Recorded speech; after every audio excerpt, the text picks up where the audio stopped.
கழகத்தின் நிரந்தர பொதுச் செயலாளர், இந்த நாட்டை ஆள பிறந்திட்ட நலத்திட்ட நாயகர், மண்ணை ஆள பிறந்திட்ட மகராசர், வருங்கால முதலமைச்சர் புரட்சித் தலைவர் ஐயா எடப்பாடி அவர்களை வணங்கி இருவரும் தெய்வங்களான புரட்சித் தலைவர் எம்ஜிஆர், தமிழகுலசாமி அம்மா அவர்களின் அருளாசியோடு இந்த தாய் தமிழ்நாட்டு மக்களுக்கு பணிந்து வணங்கி சமர்ப்பிக்கிறேன். நேற்று மதுரையிலே ஒரு லாக்அப் டெத் மரணம் அதிர்ச்சியை ஏற்படுத்தி இருக்கிறது. பார்க்கிங் பிரச்சனை குறித்து சிந்தாமணி ஸ்டேஷனில் புகார் கொடுத்த சிவனடியார் பரமசிவத்தை போலீஸ் தாக்கியதாக புகார் எழுந்து தற்போது உடல்நலக்குறைவு ஏற்பட்டு நேற்று முன்தினம் இரவு பரமசிவம் இறந்து போயுள்ளார். எஸ்ஐ உள்பட 5 போலீசார் மீது நடவடிக்கை எடுக்க வேண்டும் என மாண்புமிகு முதல்வர் விஜய் அவர்களுக்கு பரமசிவம் போலீசார் தாக்கியதில் உடல்நலக்குறைவு ஏற்பட்டு சிகிச்சையில் இருந்த போது வீடியோ மூலம் மரண வாக்குமூலம் கொடுத்திருக்கிறார். அதிலே நான் எந்த தப்பும் செய்யவில்லை, அடிதடி பிரச்சனை என்று கூறி காவல் நிலையத்திற்கு அழைத்து சென்று போலீசார் விசாரணையின் போது வேண்டுமென்றே என் மண்டையில அடித்ததில ரத்தம் கசிந்து உறைந்து போய் வாந்தியாக வருகிறது. என் உயிருக்கு ஏதாவது ஒன்றால் அந்த 5 பேர் தான் போலீசார் தான் காரணம் என தெரிவித்துள்ளார். கடந்த ஆட்சியில திருப்பவனம் லாக்அப் டெத் அஜித்குமார் மரணத்திற்கு இன்னும் நம் நெஞ்சிலே பசுமையாக நினைவிருக்கிறது. சாரி வேண்டாம் சிஎம் சார், நீதி வேண்டும் என வீர முழக்கமிட்ட முதல்வர் விஜய் அவர்களே,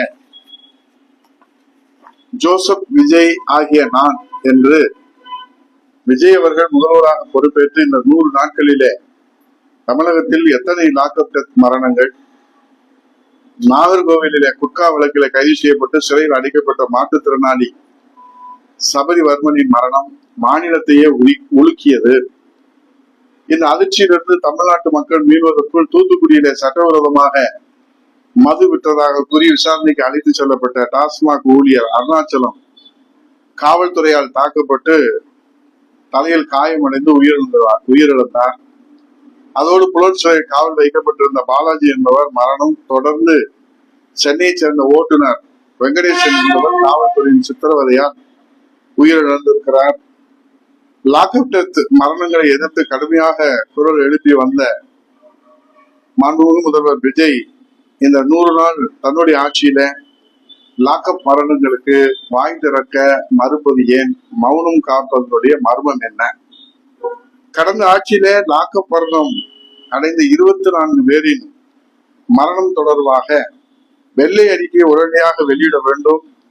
இத்தகைய கொடூர சம்பவம் இனி ஒருபோதும் நடைபெறாது என்று உள்துறையை கையில வைத்திருக்கிற முதல்வர் ஸ்டாலின் தமிழக மக்களுக்கு உடனடியாக உறுதியும் உத்தரவாதம் அளிக்க வேண்டும். இது 2025ஆம் ஆண்டு தாவேகா தலைவராக இருந்த அன்றைய தாவேகா கட்சியுடைய தலைவர், இன்றைய தமிழகத்தின் முதல்வர் விஜய் அவர்கள் கொடுத்த மனிதாபிமானம் மிக்க அறிக்கையை நாம் இங்கே நினைவு கூர்ந்து பார்க்கிறோம். அதோடு இன்றைக்கு கோவையில கல்லூரி மாணவர் அமுதன் கொலையை தொடர்ந்து தமிழ்நாட்டில ஒரே நாளிலே 3 மாணவர் படுகொலை. சென்னை திருவொற்றியூர் தாங்கள் வசந்த நகர் பகுதியைச் சேர்ந்த வெங்கடேசன் மகன் தனுஷ் அஜாக்ஸ் பேருந்து நிலையத்தின் பின்புறம் உள்ள காலி மைதானத்திலே தனுஷ் வலுத்த காயங்களுடன் உயிரிழந்த நிலையில் கிடந்தார். சென்னை மெரினா கடற்கரை அண்ணா நீச்சல் குளம் பின்பகுதியில் இளைஞர் ஒருவர் தலை உள்பட உடல் முழுவதும் பலத்த காயங்களோடு நேற்று கொலை செய்யப்பட்டு பிணமாக கிடந்தது அதிர்ச்சி அளித்தது. அதே போல திருவள்ளூர் மாவட்டம் கோழிப்பூண்டி அடுத்துள்ள பதிரிவேடு காவல்துறை எல்கைக்கு உட்பட்ட சானாபுத்தூர் கிராமம், இங்கு வசித்து வரும் கூலி தொழிலாளர் ராஜா என்பவரின் மூத்த மகன் ரஞ்சன் சானாபுத்தூர் கிராமத்தின் வீட்டின் அருகே தனியார் வயல்வெளியில் உள்ள நினைவிட ஒன்றின் மீது நேற்று காலை ரஞ்சன் கொலை செய்யப்பட்டு ரத்த வெள்ளத்திலே பிணமாக கிடந்தார். இதெல்லாம் நேற்று ஒரு நாள்ல சுதந்திர தினம், நாம் 80வது சுதந்திர தினம் கொண்டாடுகிற இந்த நாளிலே 14ஆம் தேதி இந்த 3 மாணவர் கொடைகள். ஜென்சி தலைமுறை விஜய் அவர்கள் என்ன சொன்னாலும் கண்ணை மூடிக்கொண்டு கடலிலே குதிக்கிற ஜென்சி தலைமுறை 3 பேர் நாம் இழந்திருக்கிறோம். விஜய்க்கு வாக்களித்தவர்களாகத்தான் நிச்சயமாக இருப்பார்கள்.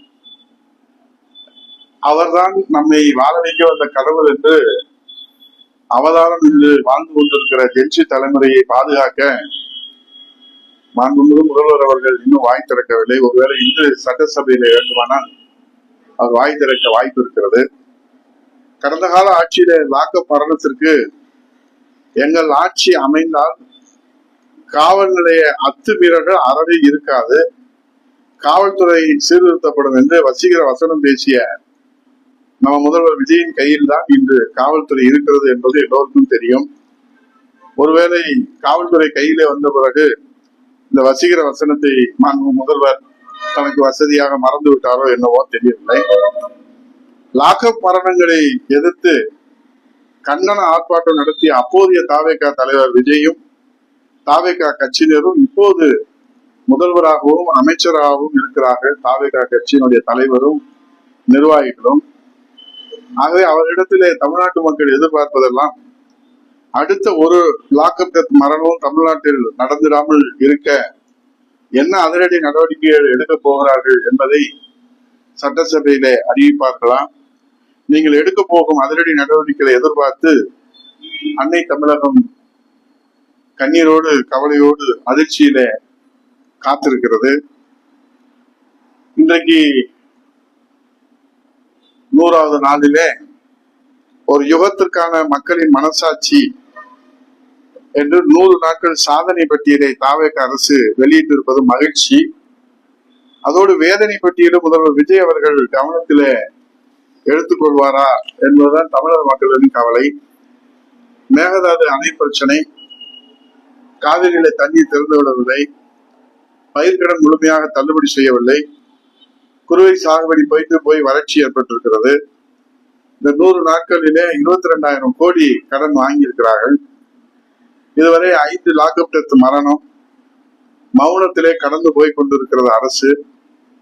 கோவை கல்லூரி மாணவர் அமுதன் உள்பட இந்த 100 நாட்களிலே பாலியல் வன்கொடுமை உள்ளிட்ட 300க்கும் மேற்பட்ட படுகொலைகள், அறிவிக்கப்படாத மின்சார கட்டண உயர்வு, அறிவிக்கப்படாத சொத்து வரி உயர்வு, பஸ் கட்டண உயர்வு, பால் விலை உயர்வோடு பால் விநியோக தட்டுப்பாடு, மொத்தத்திலே தூய்மையான ஆட்சி என்று சொன்னவர்கள் இன்றைக்கு ஊழல் கதவை திறந்து வைத்திருக்கிறார்கள் தாவேக அமைச்சர்கள் என்கிற அதிர்ச்சி செய்தியும் இன்றைக்கு மாண்பு முதல்வர் அவர் கவனத்திற்கு வந்திருக்கும் என்று நம்புவோம்.